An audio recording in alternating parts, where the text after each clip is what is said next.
Hello friends, அஸ்ஸலாமு அலைக்கும். வாங்க, ரொம்ப ஈஸியான ஸ்டைலில் நம்ம வெஜ்ஜு பிரியாணி ரெடி பண்ணலாம். ஃபஸ்ட்டு ஒரு 2 டீஸ்பூனு நான் ஆலிவ் ஆயில் ஊற்றிருக்கேன், கோல்டு வினர் ஆயில் ஊற்றிருக்கேன். அதுக்கப்புறம் ஒரு 2 டேபிள் ஸ்பூன் தேங்காய் எண்ணெய். இன்றைக்கி நெய் சேர்க்கல, தேங்காய் எண்ணெய் மட்டும் சேர்த்துருக்கேன். கொஞ்சம் வெங்காயம் போட்டு, வெங்காயம் கொஞ்சம் பொரிஞ்சதுக்கப்புறம் நம்ம இஞ்சி பூண்டு பேஸ்ட்டு போட்டுக்கலாம். நான் இன்றைக்கி ஒரு 200 கிராம் அரிசி தான் எடுக்கிறேன். ஏன்னா நான் 2 பேருக்கு தான் குக் பண்ண போகிறேன். என் மகளுக்கு இல்லை, எனக்கும் என் பையனுக்கும். இஞ்சி பூண்டு லைட்டாக வதக்கினதுக்கப்புறம் நம்ம வெட்டி வச்சுருந்த தக்காளி, வெங்காயம், பச்சை மிளகாய் எல்லாத்தையும் போட்டு ஒரு கிளறிடணும். அதுக்கு தேவைக்கு கொஞ்சம் உப்பு போட்டுக்கலாம், சரிங்களா? உப்பு போட்டுட்டு வெஜ்ஜு பிரியாணி யாருக்கெல்லாம் ரொம்ப பிடிக்குங்கிறவங்க ஒரு கமெண்ட் பண்ணுங்கள், ஒரு லைக்கை போடுங்க.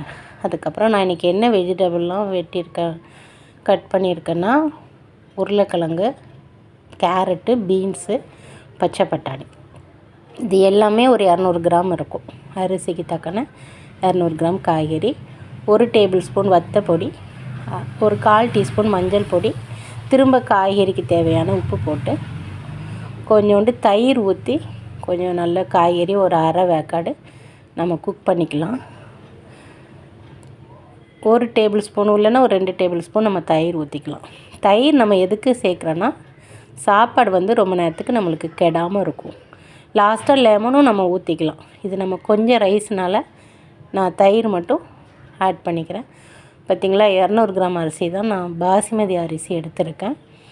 நான் 200 கிராமுக்கு ஒரு உலக்குக்கு 3/4 உலக்கு தான் அரிசி எடுத்திருக்கேன். அதனால் ஒரு 1.25 அளவு தண்ணி வச்சுட்டு, தண்ணி கொதித்ததுக்கப்புறம் அரிசியை போட்டு திரும்ப நம்ம ஒரு வாட்டி அரிசிக்கு லைட்டாக உப்பு போட்டு உப்பை செக் பண்ணிக்கோங்க. கரெக்டாக இருந்துச்சுன்னா ஓகே, காணலைன்னா திரும்ப 2 வாட்டி கூட நீங்கள் கொஞ்சம் கொஞ்சமாக உப்பு போடுங்க. ஏன்னா பொங்கு அரிசிக்கு நம்ம ரொம்ப உப்பு போட வேண்டாம். ஆல்ரெடி நம்ம காய்கறிக்கு உப்பு போட்டிருக்கிறதுனால கம்மியாக போட்டாலே போதும். குக்கரில் நம்ம எப்போதும் விசில் வைக்கும்போது கூட்டி ஒரு விசில் வைக்கணும். அதுக்கப்புறம் கம்மியாக ஒரு விசில் வச்சாலே 2 விசிலே ரைஸ் ஓரளவுக்கு குக் ஆயிடும். நான் மல்லி புதினா போட்டு லாஸ்ட்டாக குக்கரை மூடிட்டு ஹை ஃப்ளேமில் ஒரு விசில், அதுக்கப்புறம் லோ ஃப்ளேமில் ஒரு விசில், 2 விசில் விட்டு இறக்கினீங்கன்னா சாப்பாடு நல்ல உதிரியாக அழகாக வெந்திருக்கும். என்னுடைய வீடியோ பிடிச்சிருந்தால் லைக் பண்ணுங்கள். இன்ஷா அல்லாஹ் இன்னொரு வீடியோ